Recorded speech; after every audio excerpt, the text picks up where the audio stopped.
right, guys, how are you today? I hope you're having a wonderful day. It's hot and miserable outside, but I just wanted to talk to you for a minute. I have decided to participate in the Every Bit Counts challenge put on by Jessica from Three Rivers Homestead. She is my favorite. I watch her every Sunday morning. As soon as her video comes out, I'm watching it. I love her. I think she's an amazing lady, amazing mother, wife, the whole 9 yards. I just absolutely love her. And I really have been wanting to participate in this challenge for a couple of years, and I just haven't done it. So I'm biting the bullet. You can kind of make your own rules. I'm a busy person, so this is my rules. I'm going to do Monday through Friday of preserving. Weekends, I can't do it. I have to have a little break. I work 60 hours a week, and I do have to have a little bit of a break, so we're gonna have 20 different ways to preserve different foods from our homestead. Anyways, that's my rules, and I'm excited to do this challenge, and I'll show you what we did today. Here I have a bunch of garlic I have peeled. I saved a few of the heads to show you how I'm simply, let me move this, what makes it simpler. I figured this out. I watched, I believe it was Becky on Acre Homestead, smash it. Break those cloves apart. And just kind of smash them a little bit. You don't want to like puree them, but give them a good mash. And that paper slips off so much easier. I have been peeling garlic in here for probably an hour, and I've got way more than I expected. This is all homegrown or from my stepmother, Pam. She gave me a little bag full, so I'm doing all that today. And we're going to make garlic pucks. I think this is a wonderful idea. It's something that will simplify my life later. I won't have to peel garlic, which makes me happy. And it helps preserve the garlic. So that's a win-win to me. I like saving time, and I'm always busy, so it's great. All right, we're gonna whack it.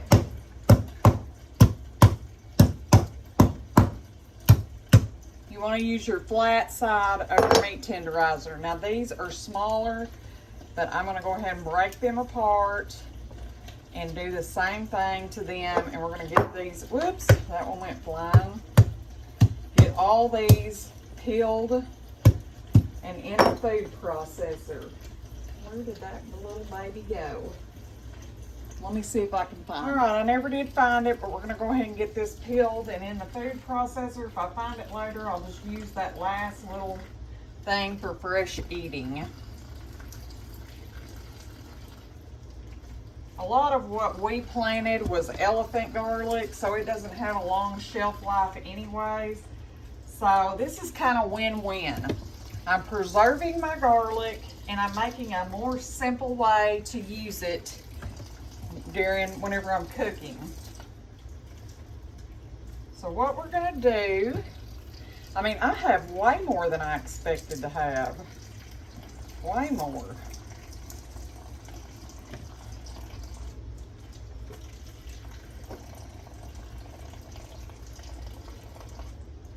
The little ones just easily peel off. I'm just kind of running them under water to make sure all that is off of them. And this is the simplest way I found when you're making a ton of garlic. Because the other day I was making the jalapeno sauce, and I had to have like 5 cloves of garlic. 5 or 6, I mean not cloves, heads of garlic, because I made a ton. Plus I made some super hot sauce, and I needed some for it. So I did like 6 whole cloves of garlic for both of those recipes.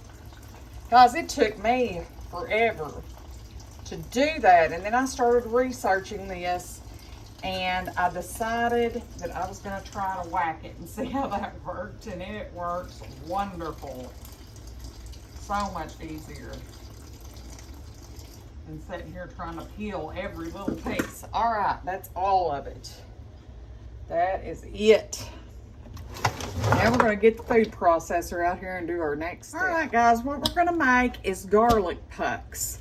All you do is peel your garlic and get it all nice and clean and put it in your food processor. Now we're going to chop it all up and make it like a paste.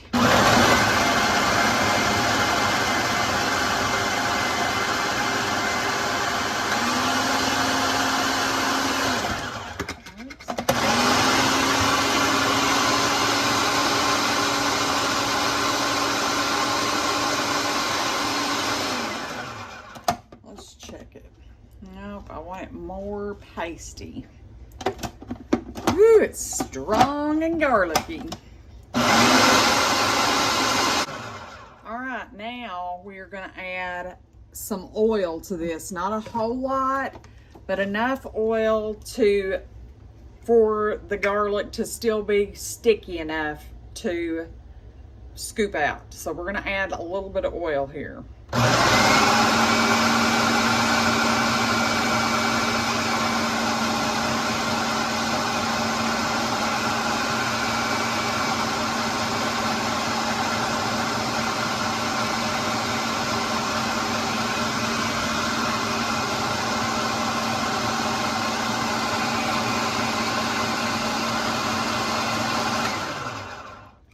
That's all there is to that. Now we're going to scoop all of our little things out. I'm going to get some parchment. We're going to line these trays and get them scooped out. All right, now taking our smallest cookie scoop that I have, we are just going to scoop these little pucks out on our sheet, and we're going to flash freeze these.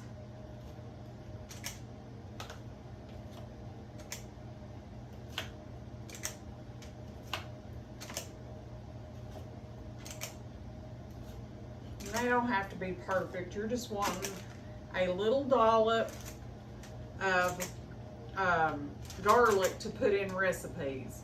They don't have to be perfect.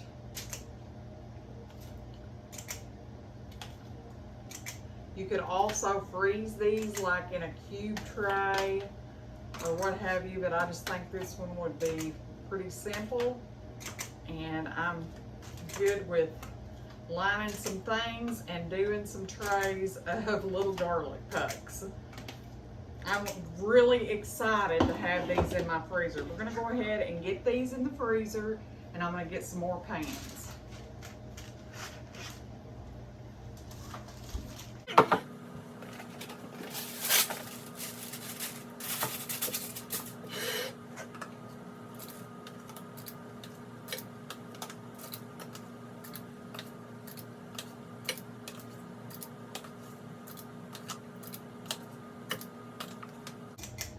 Guys, I think this is going to be plenty of garlic doing it this way to last me maybe a year. I wish I had a freeze dryer, and that's on my wish list one day.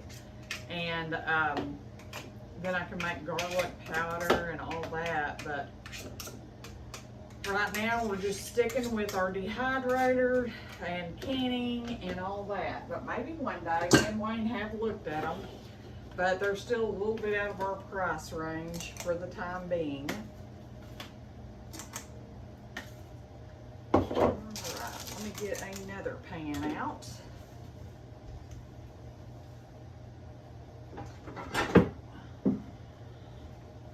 I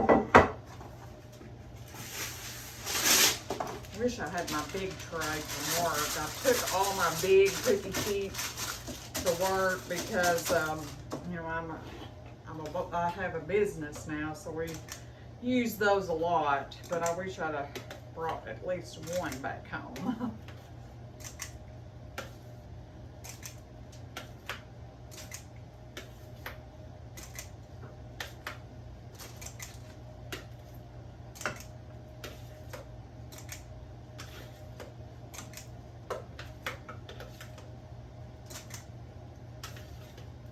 Now, whenever you need a clove of garlic for a recipe, all I gotta do is once I get all these bagged up, open my bag, grab a puck, throw it in. I don't have to peel garlic and all that good stuff. I can just have it ready to go. So this is not only preserving my garlic, it's saving me time in the future. And I'm all about saving time because I'm a busy woman. Alright, I'm gonna actually see if I can scrape. I hate to waste any of this lusciousness. Let's see if I can scrape all that up. Maybe put it along the edge there. I think I'll be able to break that apart. Alright. Out here is our garlic pucks. I'm super excited. I had a full gallon full and they're kind of big, so if I need to just use half of one, I can break it in half. They're thin enough to do that, and I'm very pleased with this project. I'll be doing my garlic from now on like this. It was super fast, super easy, and it'll be so nice not to have to peel that garlic. All right, guys, it's day 2 of the Every Bit Counts challenge, and we're gonna harvest some of these calendula flowers and this basil. We're gonna do something different with the basil this time, but we're gonna get the calendula in the dehydrator today.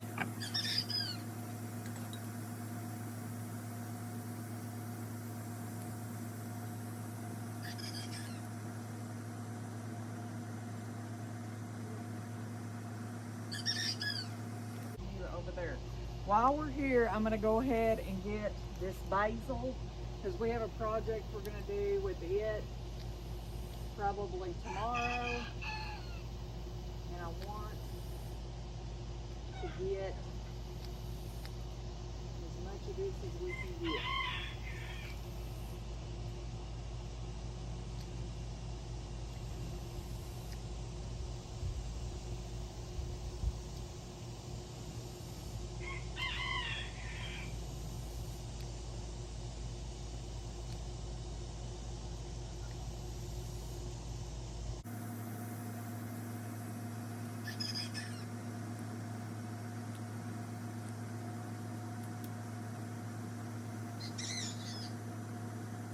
Smells so good.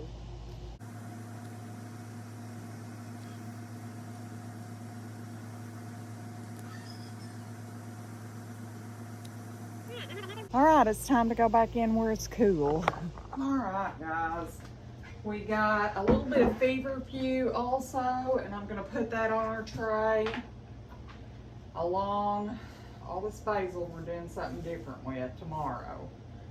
We're gonna get all these calendula flowers on this tray because I have a project to do with those as well. There we go. We'll get this put away. And I just had a bag full of calendula flowers, and I'm not sure where I stuck it. Oh, that's it over there at the end of the counter.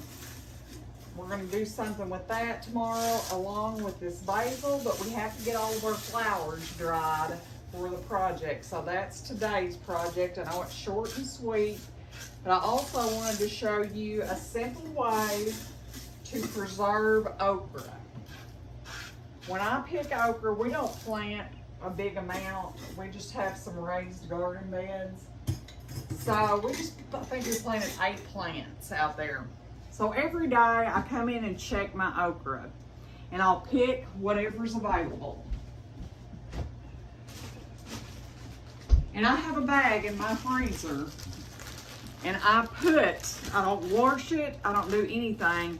I just toss the okra in the bag and throw it in the freezer. When I get ready to cook this, I run me a sink of warm water, pour however much okra I want in there, wash it good, cut it up, put it in my flour mill, roll it and fry it, and it's just like fresh. I do this every year. I've been doing it for years, never had an issue. And it's simple. You just pick it and throw it in a bag and throw it in the freezer. Easy peasy. So this is day 2 of the Every Bit Counts challenge. I'll see you tomorrow. Hey friends, it's me. We're gonna work on day 3 of the Every Bit Counts challenge, and today we're making strawberry jalapeno jam. We have a ton of hot jalapenos, so we're gonna use these to make some jam with. All right, I got my berries crushed up in the food processor, and I'm gonna do a cup of jalapenos now. All right, I have all my crushed berries, my cup of jalapenos, and a 1/4 cup of lemon juice in here.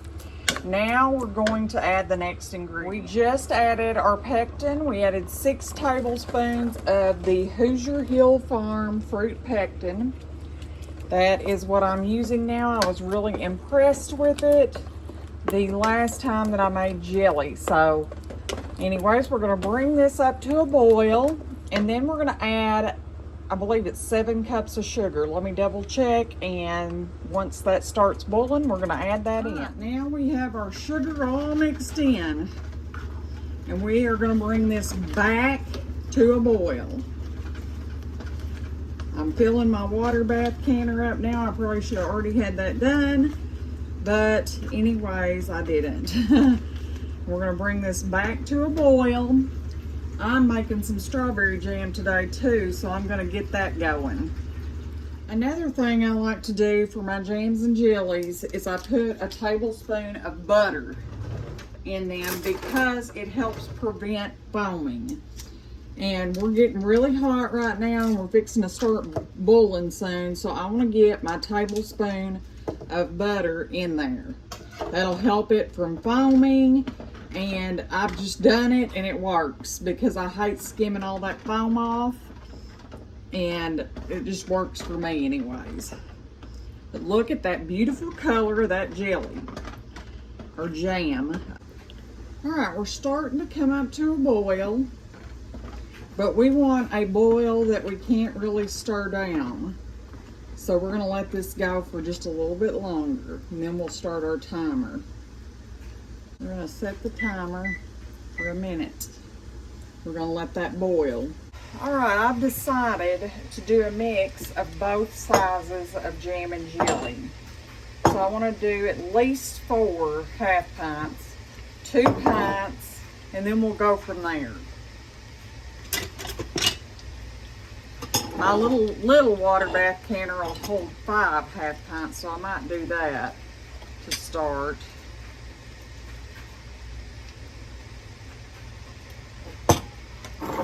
All right, we're gonna get that lid on and set a timer for 10 minutes because it is rolling, boiling. We'll get the rest of these ready to go in, and I think I might have one more in the pan. Then I'm gonna wash my pan and I'm gonna make another batch of jam, but I just wanted to show you a way to preserve your jalapenos.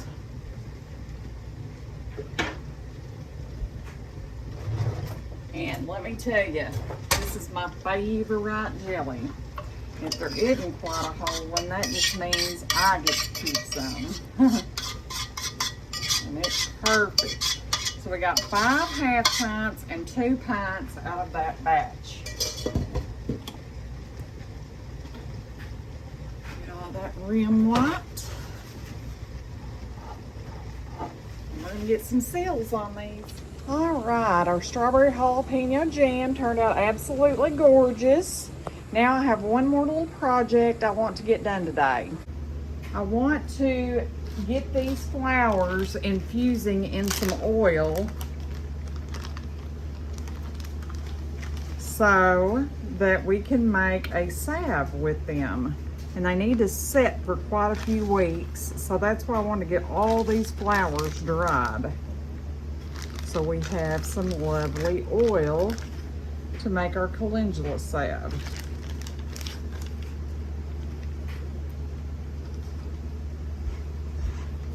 Dehydrated yesterday, and we're going to get all those in our jar and get them covered in some olive oil.